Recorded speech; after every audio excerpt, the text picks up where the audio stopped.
The Sixers rebound from an 0-4 trip out west to going 3-1 over the past four. Embiid continues to show why he's MVP of the league. The Flyers, they resumed play after the COVID shutdown. The Flyers fans, though, not the start we wanted. And the Eagles, Carson Wentz is officially not a member of the Philadelphia Eagles anymore. All that coming to you on Sports Talk Philadelphia.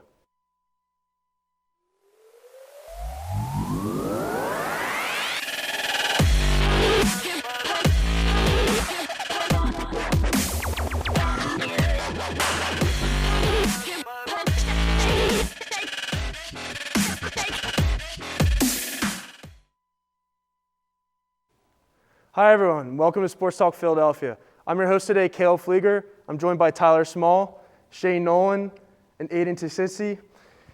The last time we talked, the Sixers, they weren't looking too hot. They went on an 0-4 trip out west. A lot of the fans were doubting on how they were playing, but they really turned it around. They went 3-1 over the past four. They played the Raptors twice. They lost once to one, split that.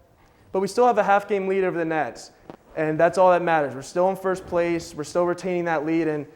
But every day and every week we talk about it, it seems like that lead is dwindling. I know 2 weeks ago we had a 4.5-game lead in the first place, and now we're already down to a half-game lead. And I want to start with you, Tyler. How long do we keep this first seed for? How much longer is it going to last? I think it matters less to how the 76ers perform, and it matters more to how much the Nets are on fire right now. They definitely need them to calm down because they are just playing. Even without Kevin Durant, they've gotten a phenomenal run, 8-0 in their last 8, I believe. And they've just been able to, ever since establishing James Harden as the point guard first, they have just been hitting the ground running, which I don't think a lot of people expected. I know I certainly didn't. So it's more keeping up with that competition because 3-5 over a span, especially on a full-blown road trip like this, besides the Toronto second game, of course, obviously that hurts. But road trips like that, you just don't expect to win the type of numbers that the Nets have been winning. So the head-to-head is going to be huge, and I just can't wait for the two teams to square off. Right, and I agree with that. The Sixers, they're coming really close to the All-Star break. We got 4 home games left, and all Sixers fans know how good the Sixers are at home. I'm going to go to you, Aiden. How important are these last 4 games going into the All-Star break for the Sixers to retain the first seed in the Eastern Conference? Yeah, I think it's really important that the Sixers finish off strong. They have a lot of, as you said, home games to finish out this stretch.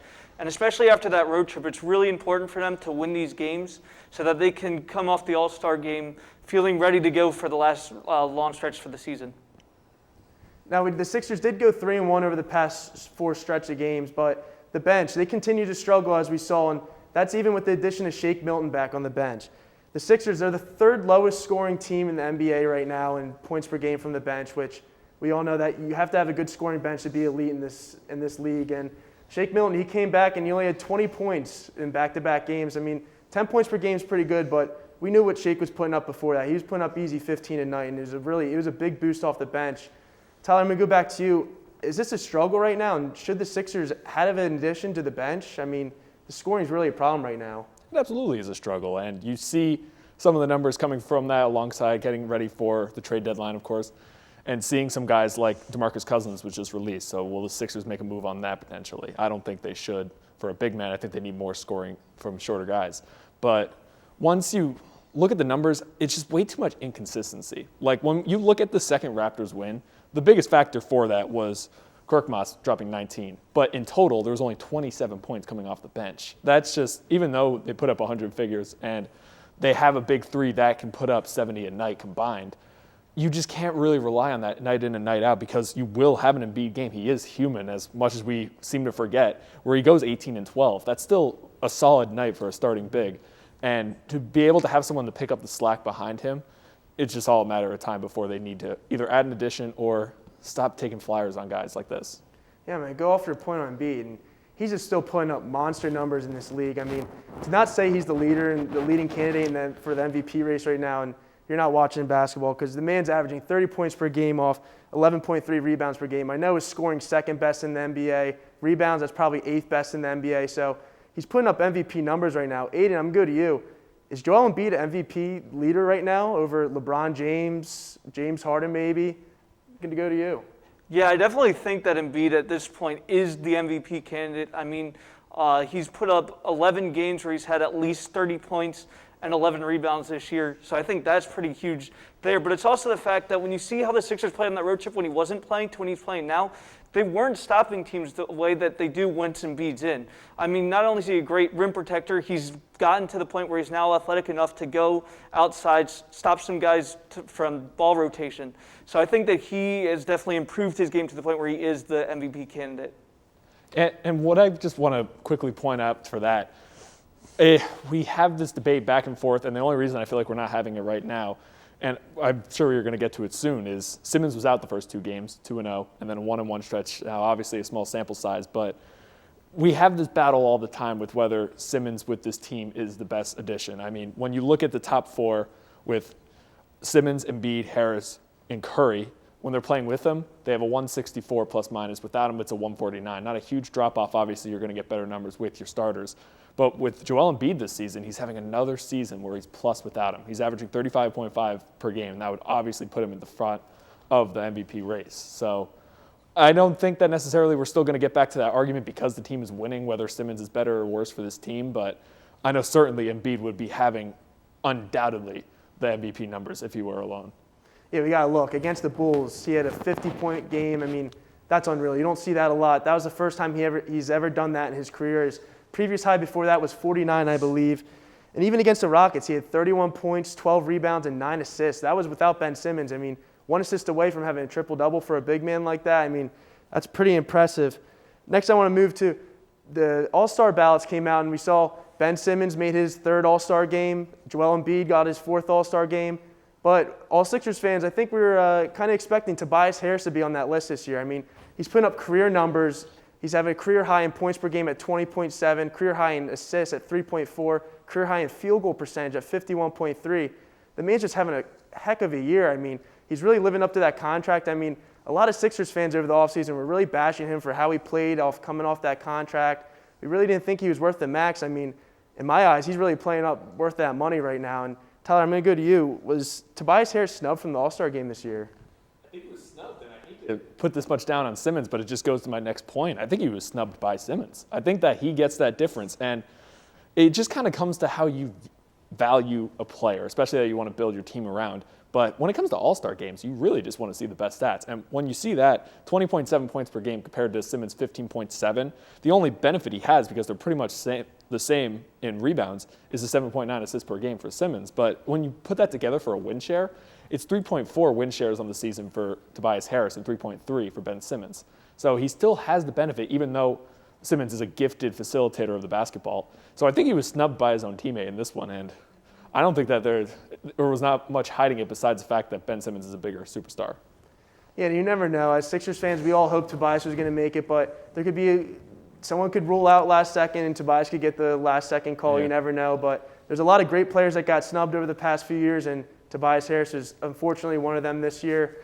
I'm just going to go to one quick more point. Where we're at in the season right now and the Nets that are hot, do you guys see us winning the East going into the All-Star break, or where are you at on that? Aiden, I'm going to go to you first. Yeah, I definitely think that the Sixers are going to finish off at the All-Star break first in the East. I think that the schedule at this point, with them finishing at home, where they've played so well in the last couple of years, I don't see them losing so many of those games. Yeah, I second that. I mean, I think that this team is 100% built to have a depth to them that really should be scoring. They just need more consistency, and they need a better identity coming off the bench. And that's the only final point that they need. Their big three, as much as it doesn't seem like it, it really can stack up with the Nets' big three. It just needs to come down to the depth piece. Yeah, the Sixers are a very exciting team to watch right now, but we're going to transition to the Flyers after we all know they were shut down for a few weeks because of COVID, and they got resumed play. They played 2 games. They played against the Rangers, and they also played against the Bruins. They went 0-2. That wasn't the start all Flyers fans were expecting, but we do have some key players out like Claude Giroux still, so I'm going to go to you, Tyler. Should Flyers fans start to worry? I mean, this is our 5th game in a row now. We're losing to the Bruins. I mean, not a very good start. 6-3 loss also against the Bruins, so I'm going to go to you. I don't know how much you could take from the Lake Tahoe game, in all honesty. I mean, I have been the biggest critic on this show, I feel like, for how much the Bruins have just outplayed the Flyers in these games. But when you look at Carter Hart's numbers, giving up 6 goals in 2 periods, that just goes to the low quality of the ice that day. That goes to how difficult it is to play goalie outdoors with the sun shining. I mean, If anything from that game, I think it was terrible that the Flyers didn't attack more Tuukka Rask. They ended the first period 2-2. They got those shots on. I believe it was 2-2. They got those shots on, including the Farabee wild off the boards goal. But he was basically blinded the entire game. I mean, the sun was shining right in his eyes. So not being able to put more pucks on net like that and really attack Tuukka Rask when he was pretty vulnerable, I think was the biggest factor that just in a weird game like that should have been. Shane, I want to go to you next. Are you worried about this Flyers team? No, I'm not. There are 2 games that they came back from being postponed. They mainly had, they're basically the Phantoms.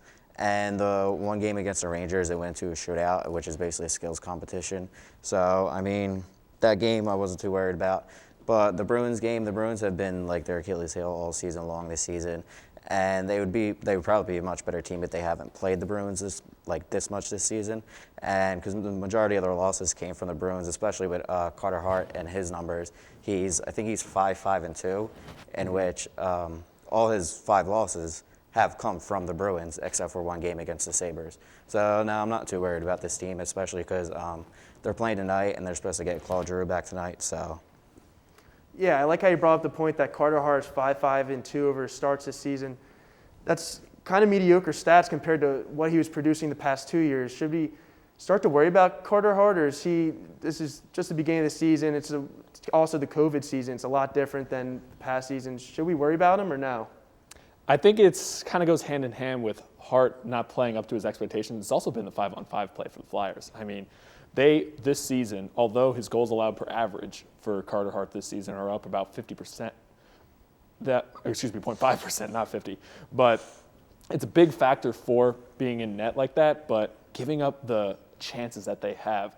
Their explosive chance percentage is just flying through the roof this season for the Flyers, giving it up on the defensive end. So it's been kind of a mixture of coming back this season from the COVID pandemic and getting all their injury guys back. And once again, it goes back to Couturier kind of leading the middle of the defensive unit. So I think it goes just as an overall 5-on-5 problem and less on Carter Hart. Shane, are you worried about Carter Hart's mediocre play, or are you still satisfied as a Flyers fan right now? No, I'm not worried about his play. I said this once and I'm going to say it again. He's only 22 years old and he hasn't had a full 82-game season yet. And I'm going to bring this up. His idol that he idolized growing up was Carey Price. And when he first started out, he wasn't the best goaltender. He was projected to be one of the best goaltenders in the league. But when he first started out, he had a couple bad seasons to start. And then as he got older, he started to become one of the best goalies in the league. And he still is that today. So no, I'm not worried about it. He's a young goaltender. He's going to learn from his mistakes. And he knows how to bounce back from bad and I think we got to losses. remember. Oh, I'm sorry. No, but go ahead. I mean, just going back to what you said, 5-5-2, it's still 12 starts. So whenever you look at these average-based numbers, they're going to be a little bit inflated when you have a couple games like this Bruins game with 6 goals allowed. So just the time on ice hasn't been there yet, and just the season overall hasn't been there yet. Because you're right, Carey Price really came into fruition after a while, but he also didn't have to play in a season like this year. So I think there's still plenty of room for him to grow. Also, we've seen a lot of struggles over the Flyers this upcoming season we're in right now. What do you guys think the biggest struggle is? And Shane, I'm going to start with you. Where's your biggest struggle for this team where they can improve on to be contenders in this league?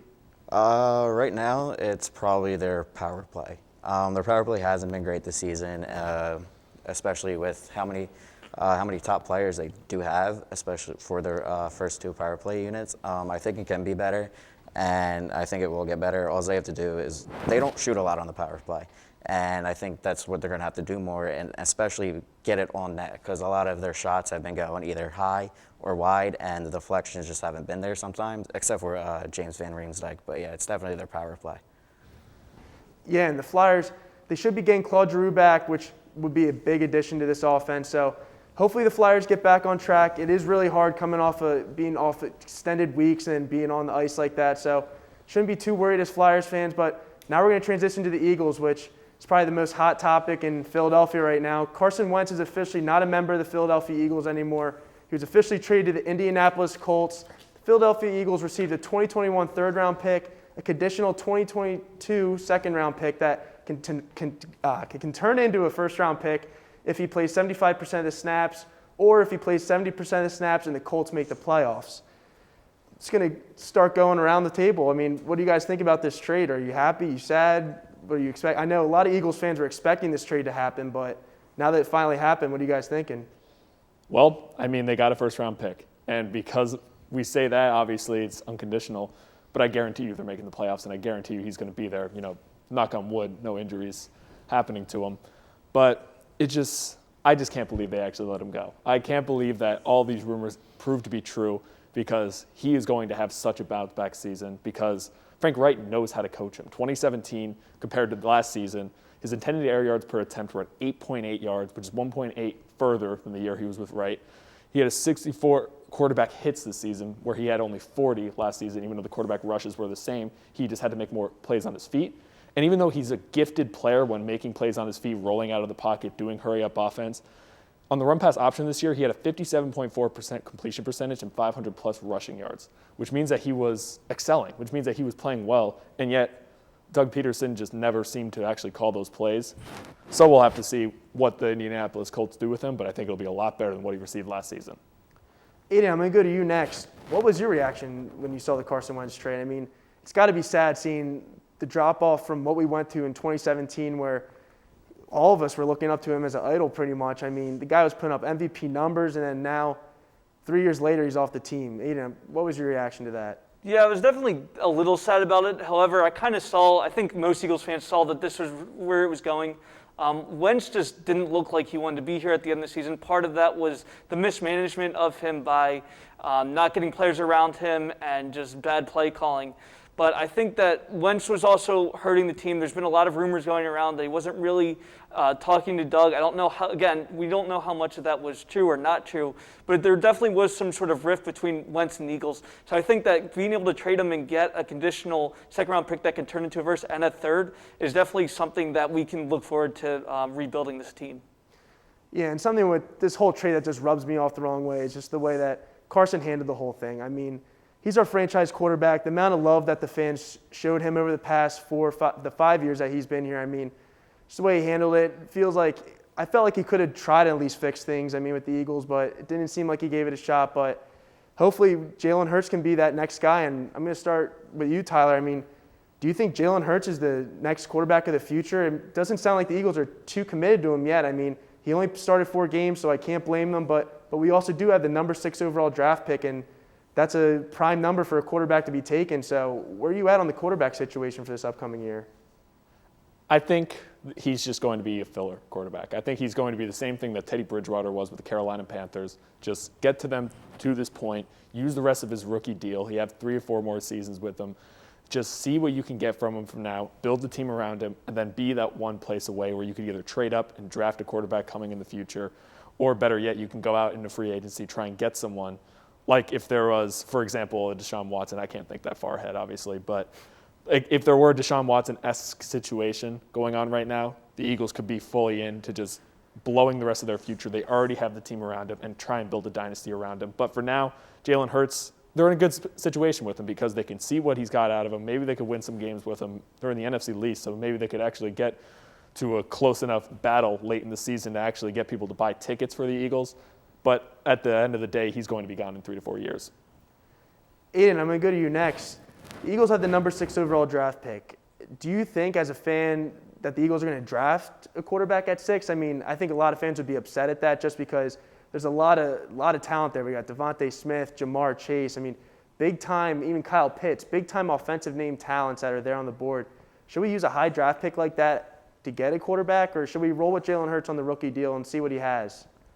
I definitely think that they should not draft a quarterback. I mean, we we used a second-round pick last year on Hurts. So obviously we had some idea that this is a quarterback that we want on our team. Another guy that I'm looking at to draft, besides the 2 or 3 guys that you named, Caleb, is Penei Sewell, the offensive tackle from Oregon. This dude's 6'6", 331. They've said that he's the best offensive tackle in the draft, and that's something that we definitely need with the injuries that we had last year. Our offensive tackle play is a big reason why Wentz faced so many pressures last year and got hit so much. So I think that getting an offensive lineman or wide receiver definitely will be a good building block and could give Hurts some time or either playmakers to be better this year. I just want to second that because The model and the make of a good NFL franchise does that. They build their team from outside in, and that comes from the offensive line first and foremost. I mean, the team that Carson Wentz is about to go and have a blanket of protection right in front of him is going to be the Indianapolis Colts, who a couple of years ago were in a similar rebuilding situation, kind of after losing Andrew Luck. They get Quentin Nelson, and he's the best offensive tackle by far and none in the NFL. And then they've built the team around him. Now they have one of the best offensive lines, and they got a rookie to be a 1,000-yard rusher for one of the first times in NFL history. So just if they could model a situation like that and actually start making good moves, and Howie Long actually having some good draft picks, that would be immaculate. Yeah, and the Eagles also over this past week, they've released Deshaun Jackson and also Alshon Jeffrey.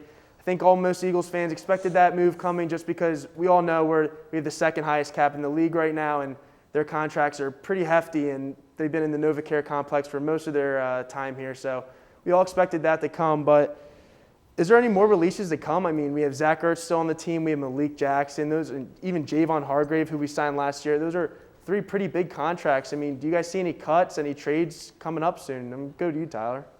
I thought an Ertz trade was coming in this Wentz package. It turned out not being a package deal because it pretty much was, in essence, a salary dump. And if we really look at it, just getting draft picks for $25 million, even though they're going to eat some of the contract, it looks like.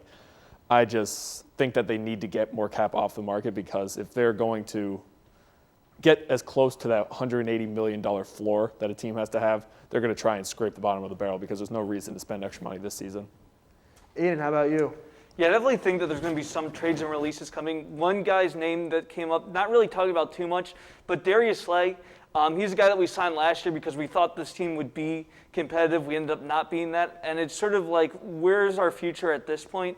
If the Eagles decide that they want to go into a full rebuild, I don't think Darius Slay wants to be here. He's still not at the necessarily prime of his career, but he's still a good enough player where if he goes to a winning team, he can be that cornerback that helps the defense become better. So I don't think, if we're deciding that we're going into a full rebuild, I don't think there's any reason that he should be on the Eagles after that next year. Yeah, and the Eagles, they have a lot of questions going into this offseason. It's going to be very interesting to see the moves they make, especially at the quarterback position, especially at the draft coming up this April. Next, we're going to move to Fast Five, and we're going to start in This Week in Baseball. Tyler Small. This week in baseball is kind of a bad week in baseball, in all honesty. I don't know if anyone's seen it already, but the Kevin Mather incident, he is the president and CEO, or at least was, for the Seattle Mariners. He was at a Zoom meeting for the Rotary Club that he's a part of, and he got recorded without knowing it, of him just absolutely bashing the team and absolutely talking about all the collusion in baseball, talking about all the service time manipulation. There's been time and time again where all these teams do it. This is just the first time it's been caught on camera, with teams actually manipulating service time and not bringing up players when they're supposed to. Now it's caught on camera, and now there's going to be a lot of lawsuits. So get ready for that. Yeah, the next question we got is, are the Colts contender with Carson Wentz? And I'm going to take this one, and I'm going to go with no, just because I really don't believe all the hype behind the Colts team right now. I mean, I believe, they have a very good defense. The offensive line is very good, and they have a young stud running back in Jonathan Taylor. But I just don't believe in the wide receiver corps over there. You have Michael Pittman Jr., who he showed some potential last year, but you have T.Y. Hilton, who's been the stud wide receiver there, and doesn't sound like he's going to be back there next year. So a lack of wide receivers over there, and they don't have a solid tight end corps over there too. So you see Carson struggled here with with very few wide receivers, and we even have good tight ends. So we'll see how Carson Wentz fares over there. But I see the Colts are going to be a good team, but I don't see them as contenders just yet. The next one we're going to go to is early March Madness predictions. And Aiden, we're going to go to you for this one. Yeah, so I have a couple March Madness predictions. The two teams that I think are the front runners. I know Gonzaga is number 1 overall, but again, they always play in a weak conference. So I'm looking at Baylor, who's currently undefeated in the Big 12, and undefeated overall. But my big one is Michigan. They only have 1 loss so far. They beat Ohio State, who's ranked 5th in the country last week. They have a big game against Iowa this week, so we'll see how that goes. My dark horse team for the March Madness is definitely VCU. They were a surprise team out of the A-10. They beat St. Louis this week, which I don't think many people expect to happen. So I'll see if they keep this run. But I think if they win the A-10, they'll definitely be a dark horse contender to win March Madness. Yeah, we all know the baseball season's right around the corner. And Shane, I'm going to go to you for this one. Do you Do you have an early World Series favorite to start the season? I'm going to say I think the Dodgers are going to repeat again. Over the offseason, they signed Trevor Bauer, so they definitely made their pitching staff better. And they're basically the same team as they were last year. The only person they got rid of, I think, is Jock Peterson. So they still have the same lineup, which is a really great lineup, and then their pitching staff is one of the best in baseball. So I'm going to go with the Dodgers. Next one I'm going to go to is if you could meet one athlete of all time, who would it be? And Tyler, I'm going to start with you for this one. That's a good question. Sorry to put you on the spot there. No, you're good. Good question. I definitely have to say, just off the top of my head, Bryce Harper's got a good amount of money on him right now. So if we're doing an activity together, and I think he's going to pick up the bill, plus he seems like a cool hang, I think I'm there. Shane, how about you? I'm going to go with Shane Victorino. He's my favorite player growing up, and he seemed like a pretty nice dude from the way the fans would talk about him and stuff. So, yeah, him. Aiden, you got one? Yeah, I would definitely go with Allen Iverson. I mean, this guy was the Sixers for so long. I got to see him play at the end of his career, but I definitely wish I could have met him and saw him during his prime when he was the Sixers.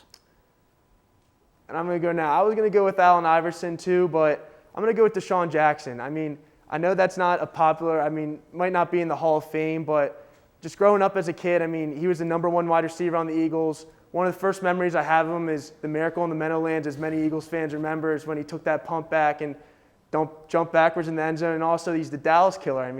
He's also had a bunch of deep bombs, and he's known as the best deep threat in NFL history. Tyreek Hill might catch up to him, but we'll see about that. But that's all we got for Sports Talk Philadelphia today. The Sixers, we're going to talk about the Sixers and the Eagles and the Flyers again next week. Hopefully the Flyers turn it around. The Sixers, hopefully they keep this win streak alive and end up in the All-Star break with the first seed. And the Eagles, hopefully they clear up this mess they have right now, because a lot of Eagles fans have questions. Thank you guys for watching this episode. Always remember to watch us on Twitter, follow us on Twitter on SportsTalk LTV. And that's all we have for today. And thanks for watching.